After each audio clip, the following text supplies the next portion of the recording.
kasih dan kemurahan-Mu benar dan amin, bahwa Engkau adalah Allah yang melakukan jauh lebih banyak daripada yang kami doakan, jauh lebih banyak daripada yang kami harapkan. Sungguh Tuhan, Engkau layak ditinggikan, dimuliakan.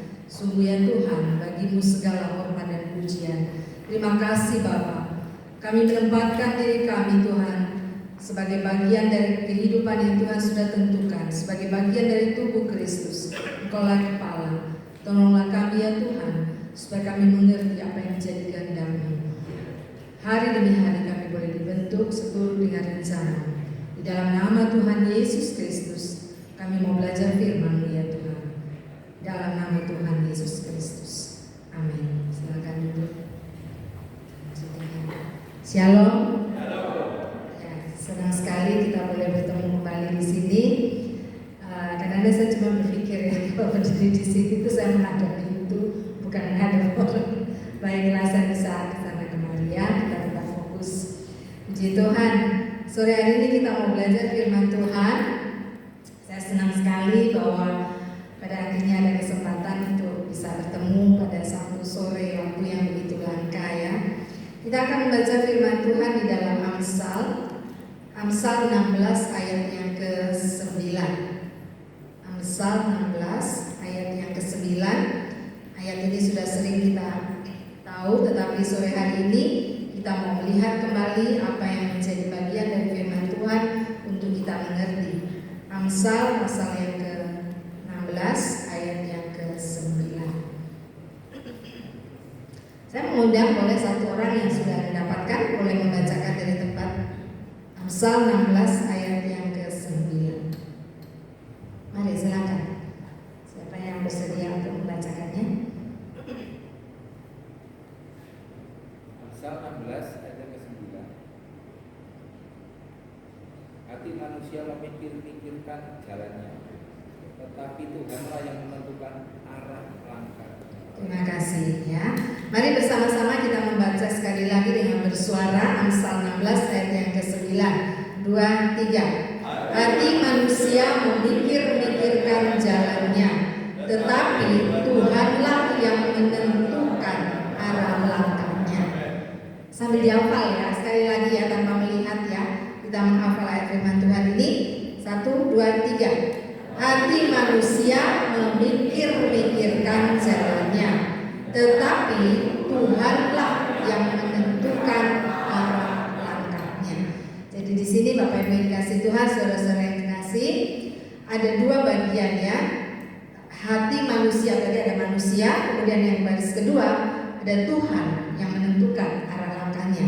Jadi di sini mari kita bersama-sama belajar bahwa ada kita manusia dan ada Tuhan. Namun kita tidak akan membahas dari situ. Namun sore hari ini kita mau belajar satu tema, yaitu mana yang kupilih. Ya, ini bukan sesuatu yang sederhana, meskipun kita tidak bisa mengingkari bahwa hidup itu adalah sebuah pilihan.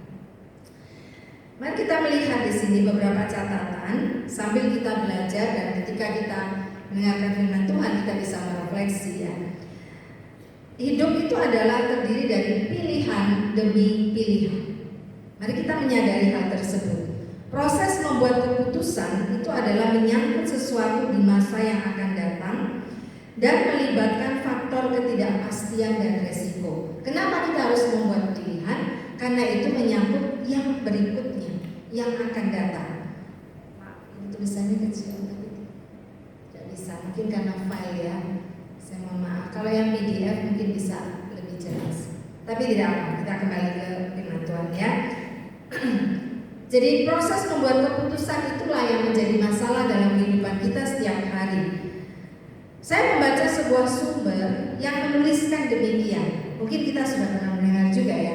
Orang dewasa, perhatikan, orang dewasa itu membuat keputusan sebanyak 35.000 keputusan, dan anak-anak membuat pilihan sebanyak 3.000 setiap hari. Aduh, masa segitu banyaknya? Iya, ini adalah hasil dari sebuah survei. Jadi untuk keputusan tentang makan saja itu ada catatannya di sini sebagai hasil survei. yaitu sebanyak 226 keputusan setiap hari. Nah, sampai di sini sebelum kita belajar firman Tuhan lebih lanjut, kita mau coba renungkan. Apakah benar kita ini hidup terdiri dari keputusan demi keputusan, pilihan demi pilihan? Mau datang apa enggak? Mau datang sendiri atau ajak suami atau ajak keluarga? Mau pakai baju hijau atau mau pakai baju putih? Itu udah gak sadar, otomatis terdiri dari banyak pilihan. Jadi mau makan apa, pakai apa, beli apa, mau kerja di mana, kemudian apalagi saya catat di sini keseharian kita, mau belanja apa, setelah ini selesai acara mau jalan-jalan kemana, apa saja yang kita mau gerakkan, mau pikirkan, itu sesungguhnya adalah sebuah pilihan. Wajar, dan itu sesuatu yang tidak bisa dihindari juga. Baik anak-anak, baik orang dewasa, baik lansia, baik anak balita, kadang memang juga mulai harus membuat keputusan. Nah, ketika kita berpikir untuk membuat keputusan, minimal ada dua, mau kiri atau kanan, mau belok kiri atau belok kanan, mau berhenti atau mau jalan lagi, ya. Jadi selalu ada dua. Nah, masalahnya itu menjadi sesuatu yang mudah kalau terdiri dari sesuatu yang sederhana. Tapi kalau tidak, bagaimana? Mari sekarang kita baca di dalam Yeremia 21 ayat 8. Ya, beberapa ayat firman Tuhan ini sambil kita ingat, sore hari ini kita berharap ketika kita berangkat mungkin sulit membuat keputusan, setelah pulang berharap kita tidak sulit membuat keputusan. Yeremia 21 ayat 8, saya akan bacakan. Yeremia 21 ayat yang ke-8.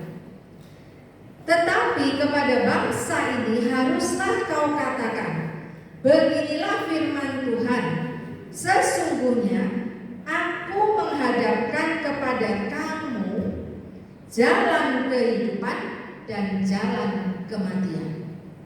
Saudara, kalau pilihannya cuma mau makan bakso atau lontong kikil, itu dengan cepat kita langsung bisa memutuskan. Tapi kalau pilihannya itu lebih pada level yang lebih sulit, mau menikah dengan siapa di sini namanya ya, pinjam saja nama ya, Pak Budi atau dengan Pak Hadi saja. Itu sesuatu pilihan yang menyangkut jangka waktu, tidak sedemikian mudah. Nah, di dalam Yeremia ini ada satu peristiwa atau ada satu keadaan di mana bangsa itu dihadapkan kepada satu pilihan.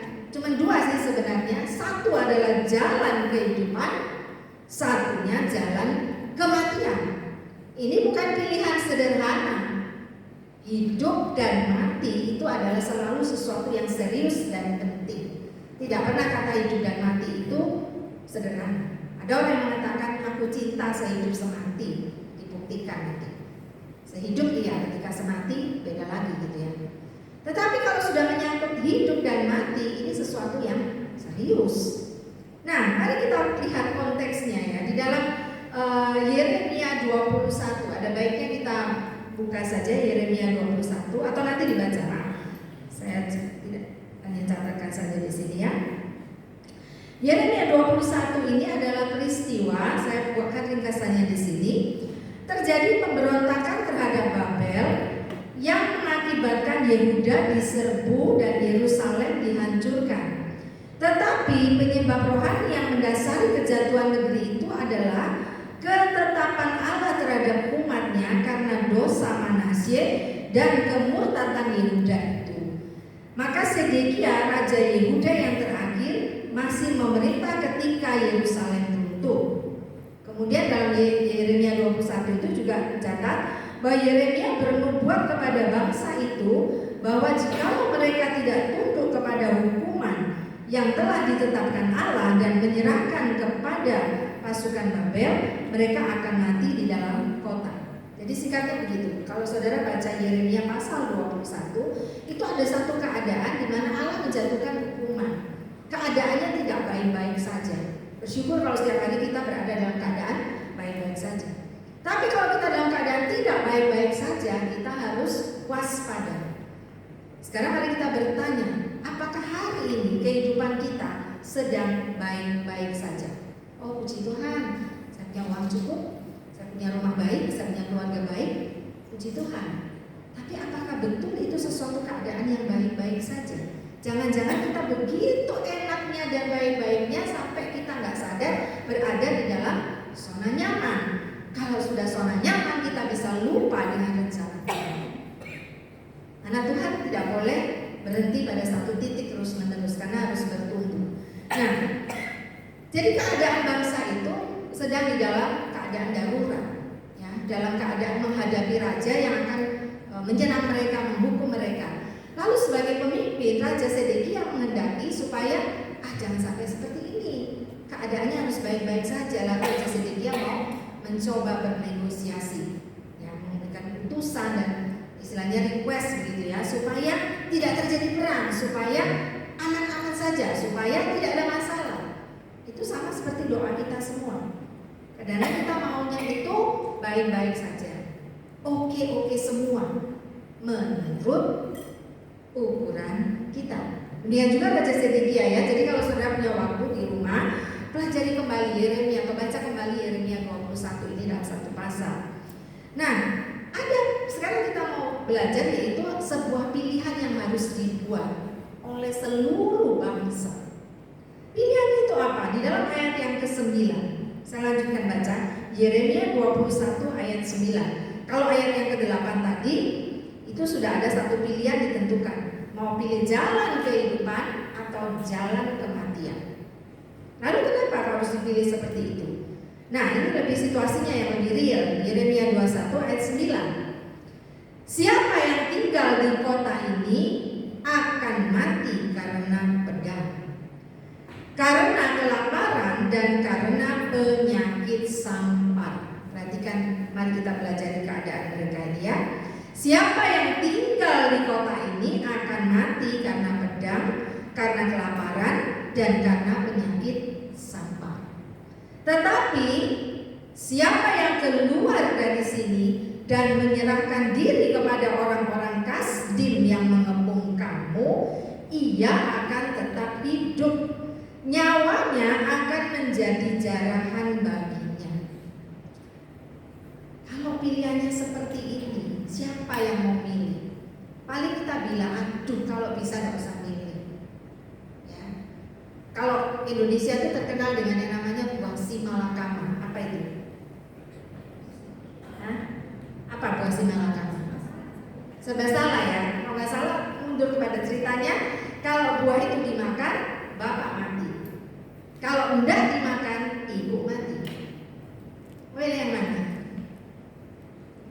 Bapaknya suka berkeliaran dengan yang lain, bapaknya aja mati. Tapi enggak seperti itu. Buah si malakama itu ada satu keadaan yang serba sulit. Tapi kadang-kadang kita dihadapkan seperti itu kan ya. Harus memilih, enggak bisa enggak. Gitu. Kalau yang lalu dipaksa milih ya. Ada satu keadaan selama bertahun-tahun kita di pasar harus pakai masker. Bisa milih nggak waktu itu? Saya paling berat gitu ya. Harus pakai masker atau tidak pakai masker? Pokoknya ada suatu peristiwa yang tidak kecil-kecil. Tapi ini tidak. Kembali ke sini bahwa dua pilihan bangsa itu sedang dikepung. Nah kalau mereka keluar kan berarti repot ya, mengadakan perjalanan lagi, meninggalkan kota. Mungkin kotanya sedang rumahnya sedang nyaman semua, harus keluar. Kalau kamu keluar dari kota ini, nyerah saja kepada orang Kasdim, maka kamu akan tetap hidup. Tapi kalau kamu mau tinggal di dalam kota, jelas sekali firman Tuhan dikatakan di sini, ya keadaannya akan mati dengan pedang. Pasti ada perang di dalam situ. Kalau sudah ada perang, stok makanan terbatas, maka akan ada kemungkinan kelaparan.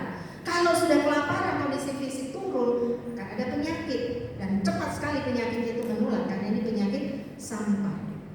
Jadi kalau dalam keadaan seperti itu, katakanlah saudara adalah seorang kepala keluarga, mana yang saudara pilih? Aduh keluar ya, menyerah kepada musuh, kita jadikan budak, bagaimana? Mati juga nanti. Tapi di dalam kan ada kondisi seperti itu. Nah, dalam kehidupan sehari-hari, mari kita belajar dan mengingat. Dalam kondisi yang seperti itu, siapa yang menjadi panutan kita? Tetangga, Pak RT, Pak RW, atau orang banyak? Bagaimana kalau orang banyak itu sesat? kalau kita tidak ambil keputusan kita sendiri, tapi berbeda keputusannya dan bisa jadi diketawain orang. Keputusan kamu nggak lazim itu. Jadi saudara, sesuatu yang keadaan kompleks itu jangan dikira sesuatu yang mudah gitu ya.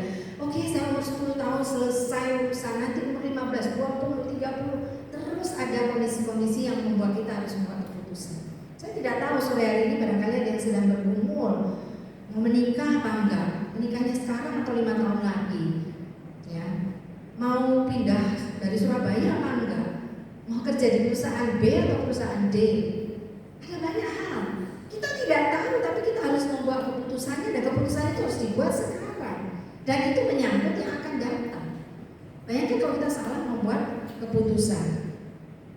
Mari sekarang kita belajar lebih jauh ya. Jadi mari saudara kita ingat dulu, bangsa Israel dalam Yeremia itu sedang di dalam keadaan yang tidak baik-baik saja. Mereka dihadapkan pada pilihan yang sulit, jalan kematian atau jalan kehidupan. Dan kondisinya adalah harus bertindak, tetap tinggal di kota itu nyaman-nyaman dengan dirinya sendiri apa jere gitu ya, atau harus keluar. Kalau keluar itu tetap hidup. Nah itu mana jaminannya? Kita keluar loh nyerah kepada musuh ya. Nggak bisa, ya. Kadang-kadang harga diri, pengalaman itu membuat kita tidak mudah membuat sebuah keputusan yang benar. Mari kita selanjutnya melihat bahwa kita pun harus membuat pilihan ketika yang tepat, pilihan yang benar, dan pilihan yang tidak akan disesali. Sedikit flashback sebentar bagi Bapak Ibu yang sudah berkeluarga, kita sudah menikah. Pernah nggak terlintas jujur? Aduh, pilihanku tuh ternyata titik. Atau tidak bisa. Ada pilihan tuh kalau sudah dibuat, tidak boleh disesali. Sama kalau orang menikah itu kan juga kontrak seumur hidup, ya kan? Itu salah satu contoh. Nah, mari kita lihat ada 3 orang di sini yang kita mau ingat kembali perjalanan mereka sebagai kondisi di mana kita bisa belajar. Di dalam kitab Yosua 24 ayat 15. Yosua 24 ayat 15. Kita akan belajar dari Yosua. Saya akan bacakan Yosua 24 ayat 15. Tetapi jika kamu anggap tidak baik untuk beribadah kepada Tuhan, pilihlah pada hari ini kepada siapa kamu akan beribadah. Allah yang kepadanya nenek moyangmu beribadah di seberang sungai Efrat, atau Allah orang Amori yang negerinya kamu diami ini. Tetapi aku dan seisi rumahku, kami akan beribadah kepada Tuhan. Ada satu satu penafsiran, satu pendapat yang mempelajari tentang pribadi Yosua. Yosua ini siapa? Penggantinya Musa, penerusnya Musa. Awalnya cuma asisten gitu ya. Lama kelamaan dalam perjalanannya Musa sudah selesai tugasnya, Yosua yang memimpin. Dalam perjalanannya lagi Yosua sudah menjadi tua. Satu hal yang baik dari Yosua ketika dia sudah tua, dia tetap setia. Ya, ini pilihan yang sudah dia buat, dia tetap setia. Masih juga ada orang yang menuduh, oh Yosua bikin pilihan ini karena mau aman saja, jadi dia tidak mau berargumentasi dengan bangsanya. Tapi kita tidak memusingkan itu. Yang kita mau pelajari adalah dalam perjalanan waktu Yosua muda sampai Yosua tua, dalam perjalanan waktu Yosua mungkin masih belum berkeluarga, sampai dia mengatakan, aku dan seisi rumahku, seluruh keluarganya, itu memilih apa? Kami akan beribadah kepada Tuhan. Wah, kalau sampai usia lanjut, sama seperti Yosua, pilihan yang dibuatnya tepat, tidak meninggalkan Tuhan. Ini adalah pilihan yang benar dan tepat. Mengapa ini ditulis? Karena pada saat itu Yosua juga mulai melihat, oh dia sudah tua, kemudian orang-orang di dalam bangsa itu mulai lagi melirik-lirik kepada Allah-Allah bangsa lain. Kok kayaknya itu di sana lebih hijau ya, lebih segar. Di sana kayaknya lebih bikin kita kaya. Zaman sekarang ini apa nggak ada Allah-Allah lain? Ada ya? Banyak.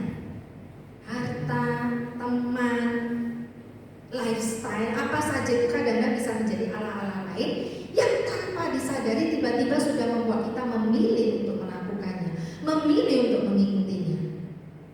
Jadi kita lihat di sini, kita belajar dari Yosua.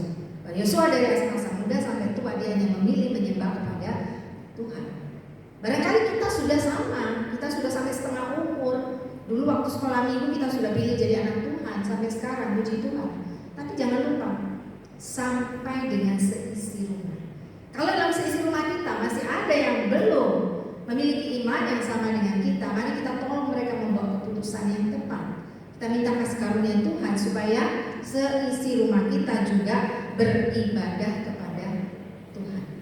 Kita bisa memilih begini, boleh aman.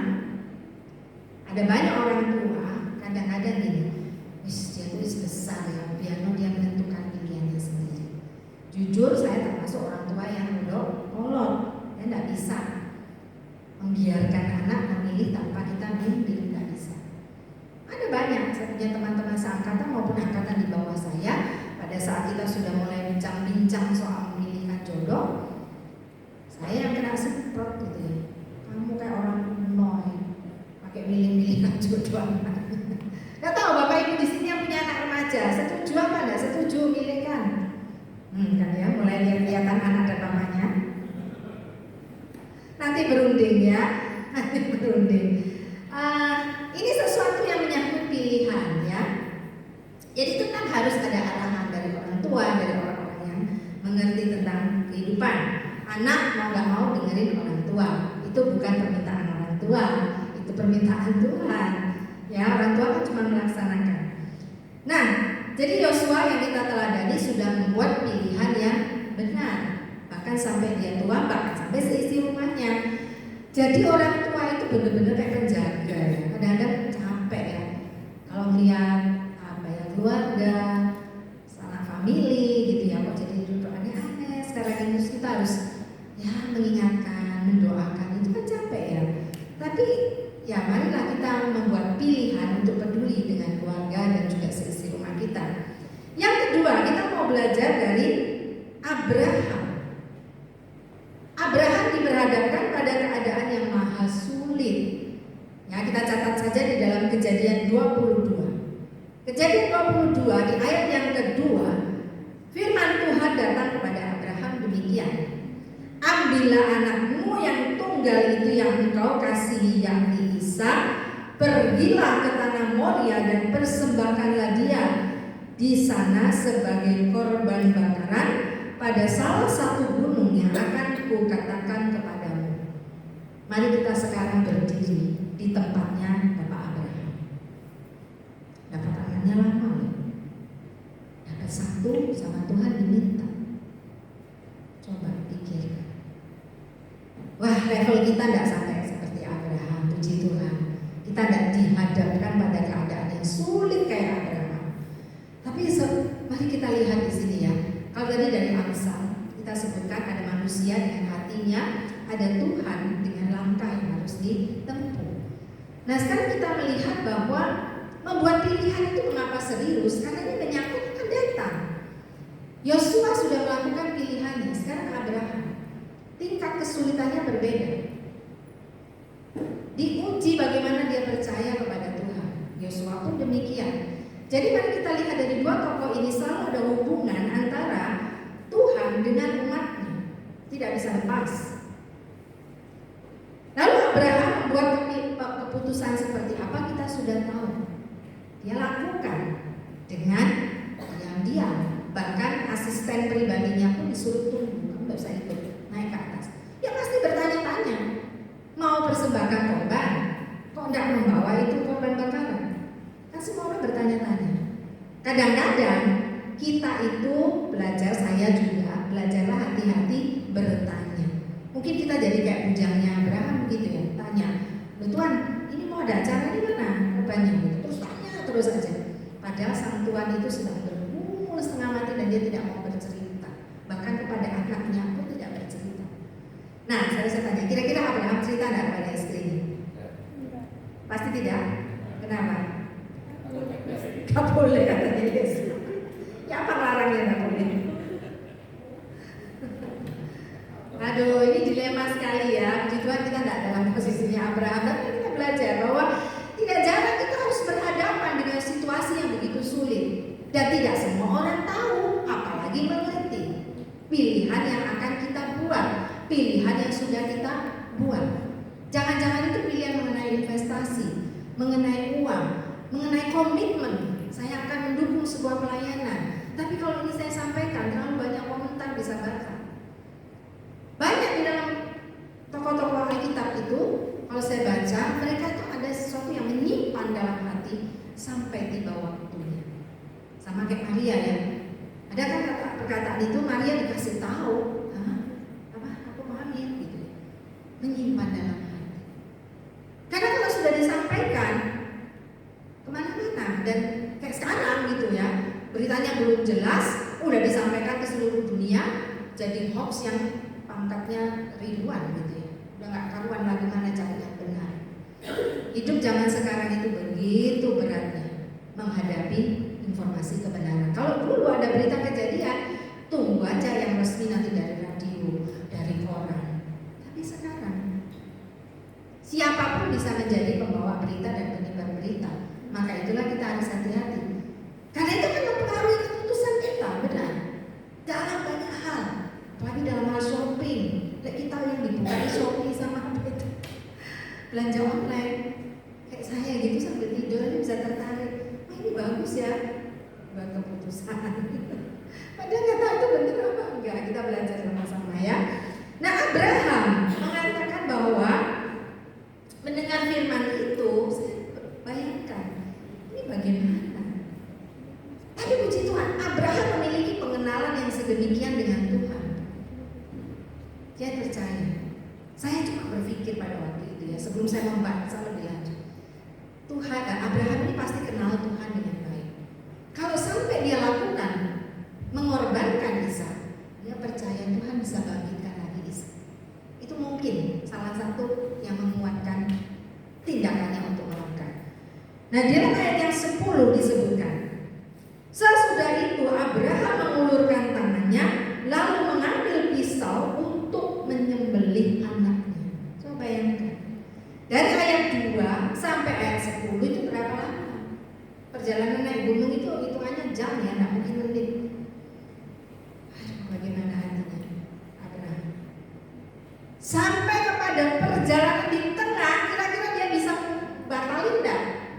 Gak kuat aku, enggak wis balik. Ayo Isa, kita pulang. Lo bisa. Coba kita visualkan dalam hari ini gitu.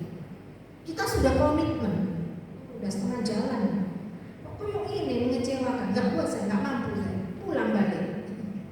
Ya, tapi tidak demikian. Abraham ditulis dalam firman Tuhan, dia mengulurkan tangannya, ada action sampai last minute.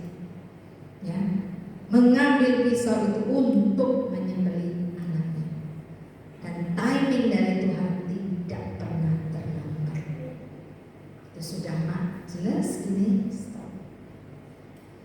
Ada banyak kejadian, peristiwa yang mungkin juga kita saksikan. Bagaimana sesuatu yang nyaris itu tidak terjadi. Ya.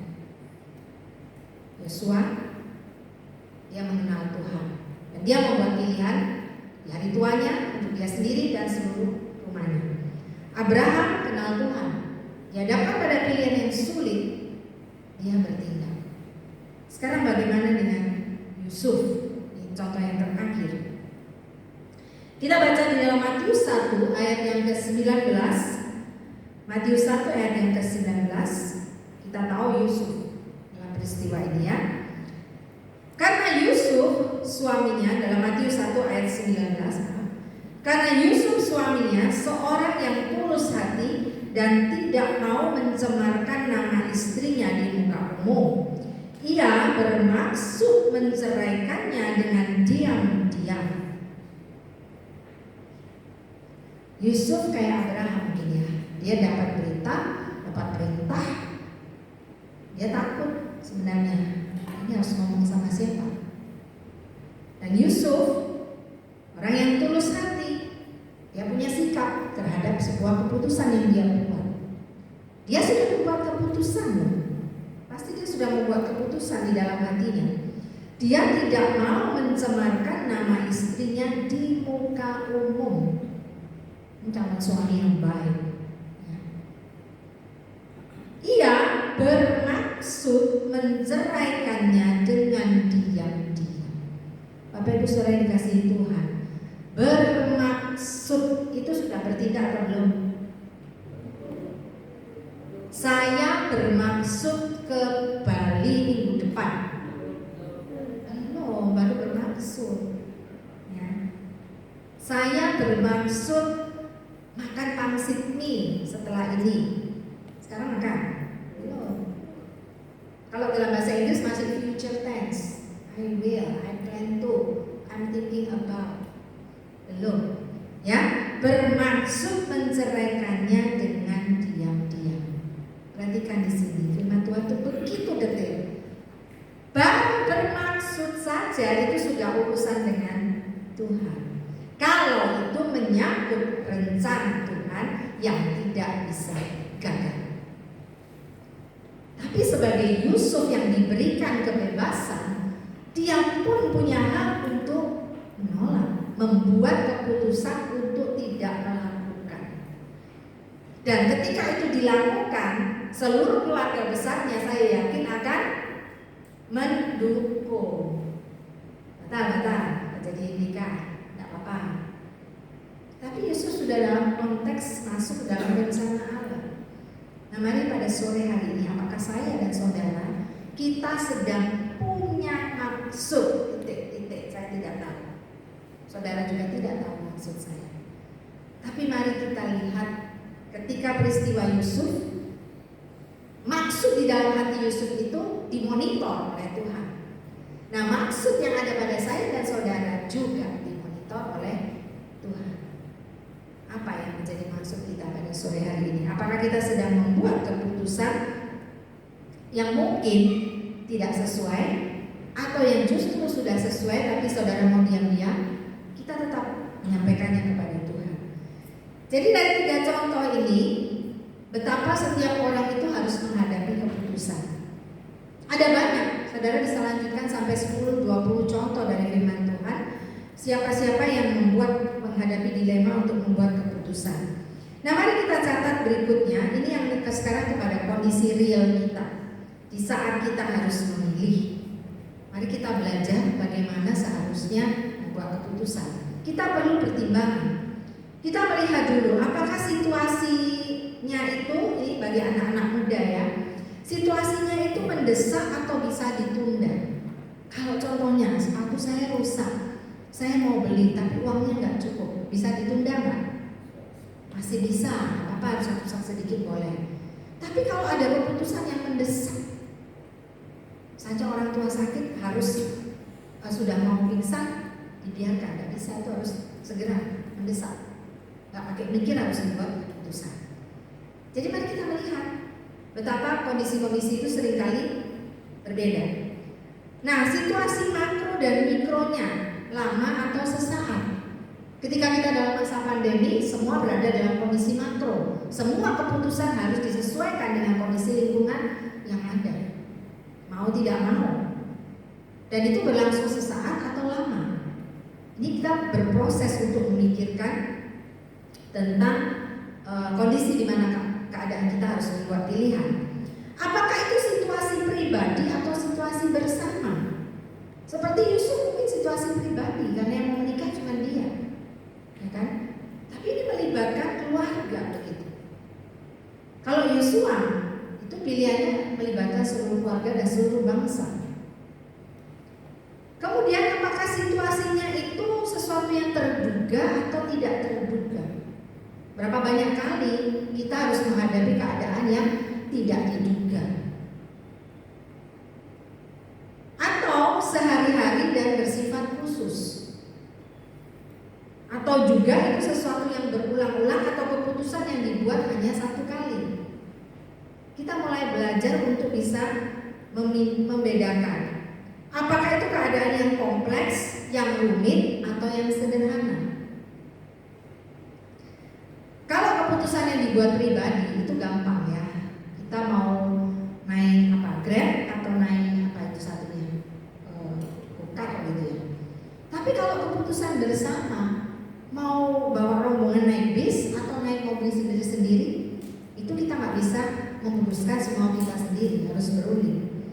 Kemudian apakah ini sebuah keputusan yang berdampak pribadi atau menyangkut orang banyak?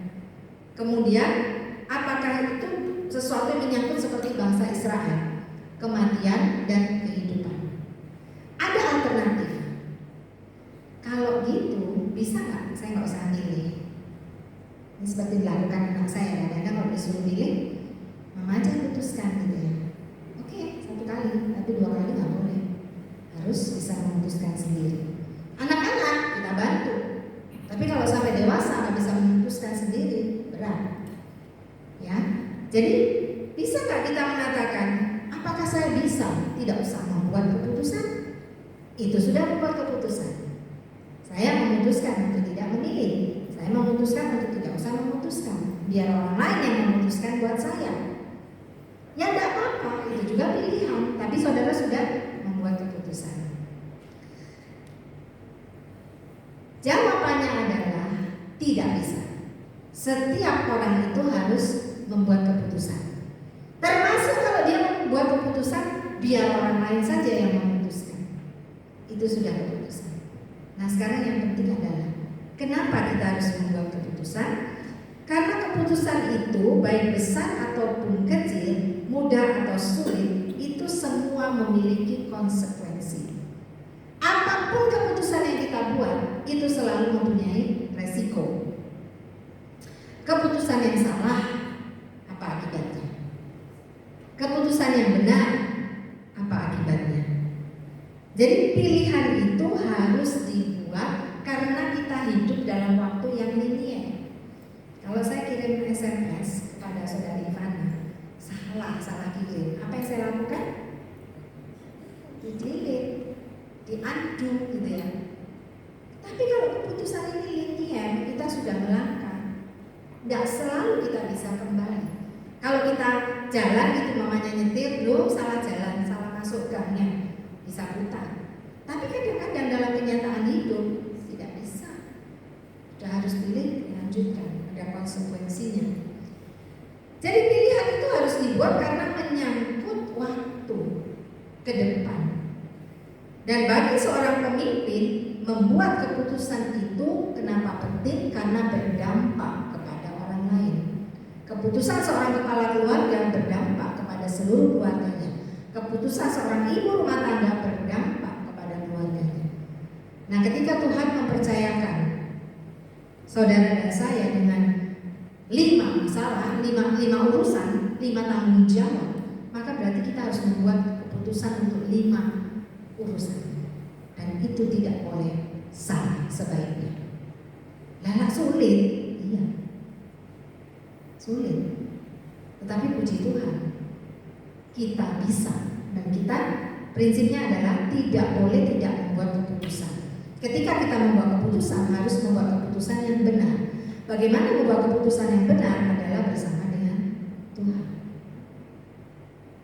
Kemampuan untuk memilih atau membuat keputusan itu adalah kemampuan yang diberikan Tuhan kepada setiap manusia.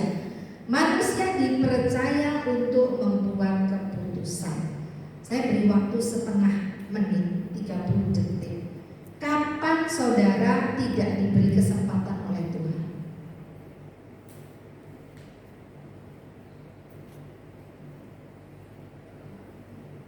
Setiap kita punya waktu 24 jam sehari, artinya sama. Setiap kita punya kesempatan untuk berdoa sama.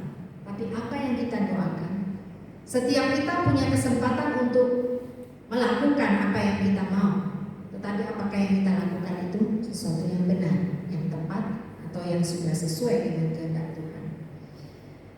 Nah, saudara dikasih Tuhan, bagian yang terakhir saya mau sampaikan bahwa untuk membuat keputusan yang tepat, pertama kali yang harus dilakukan adalah berdoa. Tidak ada cara lain. Kalau itu sudah kita lakukan, kita ada on the right track. Kita sudah benar. Kita berdoa karena Allah kita adalah yang akan memahami, akan menolong kita. Apa yang menjadi kehendak kita adalah sesuai dengan kehendak Tuhan. kita tahu dan kita bisa kalau kita berdoa. Berarti yang pertama kita sudah lakukan ya, cetak, sudah lulus. Kemudian yang kedua, kita harus berdasarkan firman Tuhan. Saudara catat di dalam Amsal 15 ayat 22. Amsal 15 ayat 22. Rancangan gagal kalau tidak ada pertimbangan, tetapi terlaksana kalau penasihat banyak.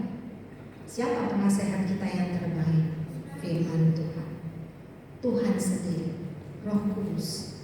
Hamba-hambanya yang diurapi Tuhan, yang penuh dengan firman Tuhan, itu juga menjadi penasehat yang baik. Jadi kalau kita bergaul dengan orang yang tidak kenal firman, lalu kita membuat keputusan, ya tidak usah dipikir. Ada kemungkinan keputusannya bisa salah. Jadi doa, kemudian nasihat firman Tuhan. Panduan kita berpikir itu adalah firman Tuhan, tidak ada yang lain. Kemudian yang ketiga adalah mencari informasi yang tepat dan akurat.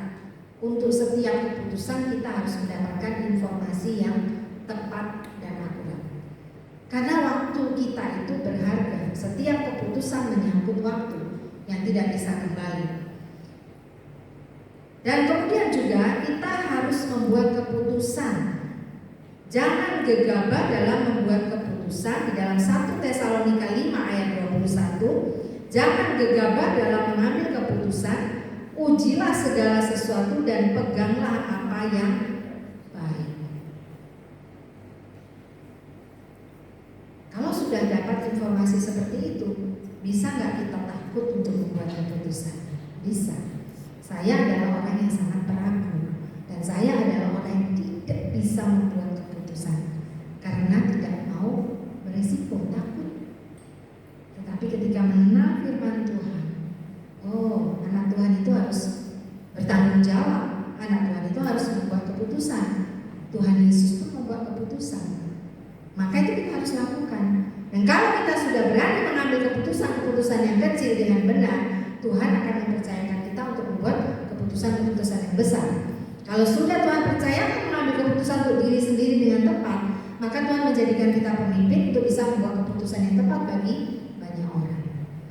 Nah, adik-adik yang dikasihi Tuhan yang saat ini masih usia sekolah, jangan takut untuk membuat keputusan. Karena keputusan itu tidak harus diambil, tetapi harus benar. Dan untuk benar tadi sudah jelas formulanya. Kemudian setelah itu bertindak dan Tuhan yang akan menyertai. Mari kita memikirkan, apakah kita sedang harus membuat keputusan malam ini? Saya tidak tahu. Saudara juga tidak tahu apa keputusan yang harus kita buat. Tetapi marilah kita tidak keluar dari rencana Tuhan. Apa yang menjadi keputusan kita, kehendak kita, itu harus disesuaikan dengan kehendak Tuhan. Nah, bangsa Israel dihadapkan kepada jalan yang tidak mudah. Sudah pasti akan ada kelompok yang memilih tinggal, ada kelompok yang memilih mau keluar. Dan itu sudah demikian adanya. Nah, kalau orang lain membuat keputusan yang berbeda dengan kita, bagaimana? Kita tidak perlu bahas itu ya. Nanti akan menjadi satu sesi seminar. Kita kembali kepada Amsal 16 ayat yang ke-9 sebagai bagian penutup.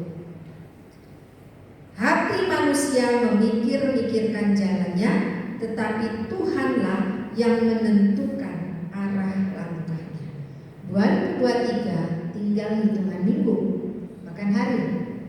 Ke depan sudah 2024. Apa sih yang kita tahu tentang 2024? Informasi. Apa sih yang akan kita buat tahun ini, hari ini, yang akan mempengaruhi hidup kita tahun 2024? Ada nggak? Satu hal yang menguatkan saya dan saudara juga, Allah kita itu adalah Allah Alfa dan ulangi, Allah kita adalah Alfa dan Omega. Ini sesuatu yang luar biasa. Jauh sebelum kita lahir dan ada, sudah ada Allah. Jauh setelah kita selesai, kita harus pulang, selesai di muka bumi ini, Allah tetap ada untuk selanjutnya. Jadi dari kekal sampai kekal. Jadi yang tahu siapa membuat keputusan yang benar, konsekuensinya bagaimana, pasti orang yang tahu masa depan. Makanya itu anak harus tanya kepada orang tua, karena orang tua pasti lebih tua dari anak. Orang tua pasti lebih pengalaman dan lebih tahu dan lebih ngerti daripada anak. Loh, anak zaman sekarang ya bondonya Google, kan lebih pintar tuh ke orang tua. Ada itu dalam firman Tuhan dibaca ya, bagi adik-adik dalam kitab Mazmur 19. Ada orang yang memang lebih tua, lebih berhikmat daripada orang tua, meskipun masih muda, kalau dia penuh dengan firman, gitu.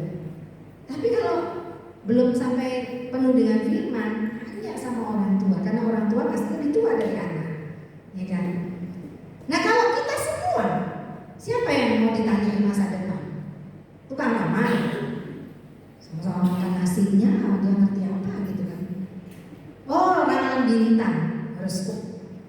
Ada di sini yang masih punya hobi lihat dan ngintip horoskop?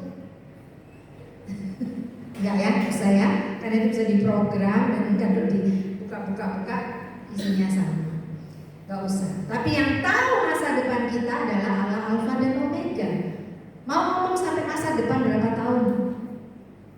Itulah nyamannya hidup sebagai anak Tuhan. Kalau kita punya masalah, kita punya kebingungan, kita tanya dengan berdoa, minta panduan hikmat dari Tuhan dengan firman Tuhan, pimpinan Roh Kudus, berdiskusi dengan orang-orang hamba Tuhan yang memang sungguh-sungguh mengasihi Tuhan, kita akan mendapatkan keputusan yang terbaik. Jadi mari Bapak Ibu dan Saudara, kita harus membuat keputusan, tidak boleh tidak. Dan mari kita membuat keputusan yang benar, jangan sampai memilih jalan yang salah. Hati manusia itu memikir-mikirkan jalannya sesuai dengan standarnya, sesuai apa yang nyaman bagi dirinya sendiri.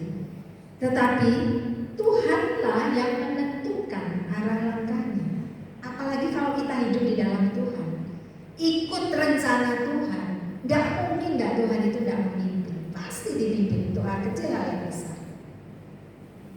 Jadi marilah kita berpikir untuk hal yang besar, kita mau membuat keputusan dan kita bersama-sama dengan Tuhan di dalam membuat keputusan. Kita ulangi membaca sebelum kita selesai.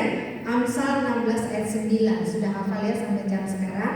2, 3. Hati manusia memikir-mikirkan jalannya, tetapi Tuhanlah yang menentukan arah langkahnya. Saudara mau ikut siapa? Kata hati. Kalau kata hati itu di bawah kehendak Tuhan, otoritas Tuhan, pasti benar. Tapi kalau kata hati kita dipengaruhi oleh dunia sekitar, harus dikoreksi dulu. Mari kita tundukkan kepala. Bisa pemimpin pujian menaikkan satu pujian yang sudah cukup lama ya. Janjimu seperti fajar. Kita mau menyanyikan lagu itu. Mari sambil kita semua bangkit berdiri. Kita naikkan pujian itu untuk sungguh-sungguh merenungkan bahwa hidup kita itu benar-benar luar biasa. Jangan ada satu detik pun kalau boleh yang hilang percuma, karena kita harus membuat keputusan yang benar dan tepat.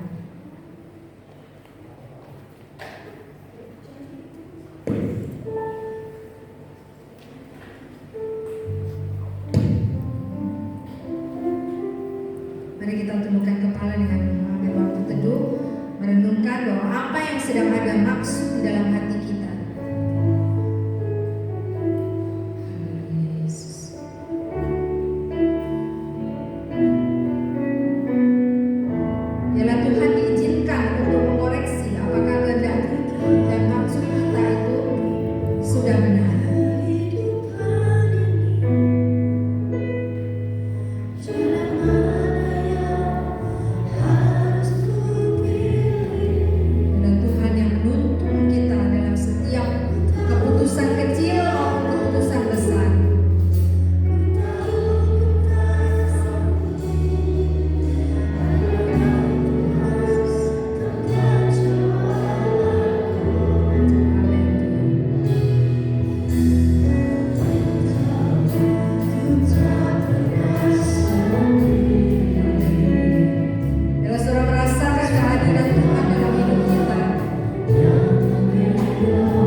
dalam setiap kehidupan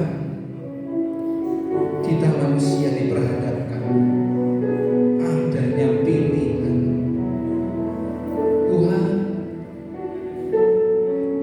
kami nggak tahu apa yang akan terjadi 5 menit kemudian, apa yang akan terjadi esok hari. Tuhan, kami juga nggak tahu apakah pilihan kami ini benar, apakah pilihan kami ini sesuai dengan perkenanan Tuhan. Kami nggak tahu. Malam ini firman-Mu telah jelas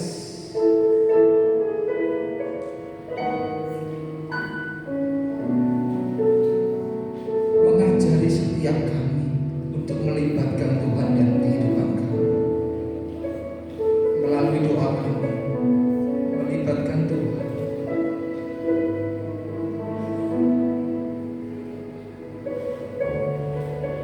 Usaha pekerjaan kami, pendidikan anak-anak kami, pergumulan yang kami belum selesaikan sampai hari ini, belum ada jalan solusinya. Malam ini hamba serahkan ke dalam tangan-Mu, karena kami mengenal siapa Tuhan yang kami sembah, siapa Tuhan yang kami kenal. Engkaulah Alfa dan Omega, Engkaulah Allah yang awal dan yang akhir, Allah dari segala zaman, 2000 tahun yang lalu sampai pada kesudahannya. Engkau Allah Alfa Omega, Engkau yang mengetahui Tuhan histori setiap kami dari awal hingga endingnya nanti. Engkau yang tahu.